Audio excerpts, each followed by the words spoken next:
Hi everyone, I am Samidha Hegde. I am interning with LEXIS and Company, and I am a third year law student studying in Ramaya College of Law, Bengaluru. And today we are going to be discussing about Doctrine of Election under Transfer of Property Act 1882. Now, you know what is election? Election basically means to choose. Here you choose between two rights. So, in Doctrine of Election, let's understand this with an illustration. So, under Doctrine of Election, you can sell a property which you do not own. Now, how is this possible? How can you sell a property that you do not own? Now, let's say I don't have a property, but there is Mr. A who has a house, and there is Mr. B who wants to buy a house. Now, what I do is I sell Mr. A's house to B, and B pays 30 lakh rupees. I take it to Mr. A and tell him B has given the money, and this is when Doctrine of Election comes into place. Now here Mr. A has two choices, either to accept the 30 lakh rupees and then transfer his house, or he can reject it. So this is called Doctrine of Election because he here in this situation he makes a choice, he makes an active choice. And remember that he cannot keep the money as well as decline reject transferring the property. He cannot do both. He has to either agree to give away his property, or he has to reject it completely. He has to reject the offer completely. Now this can take place either in a direct manner or in an indirect manner.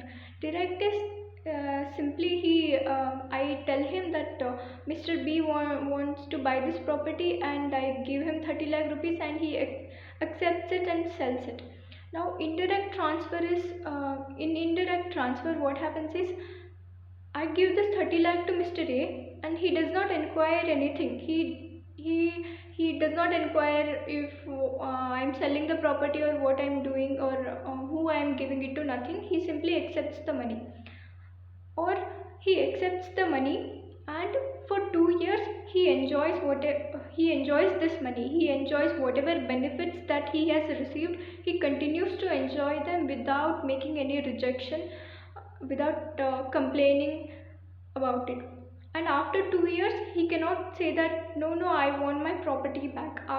If he has agreed, if he has enjoyed whatever the benefits for 2 years, then it means that he has validated it and he has accepted to sell his property.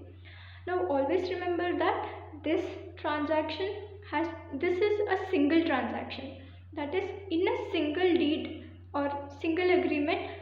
Both these transactions has to take place, meaning that I cannot enter into a separate contract with Mr. A while getting his property and separate contract with B while taking his money. Both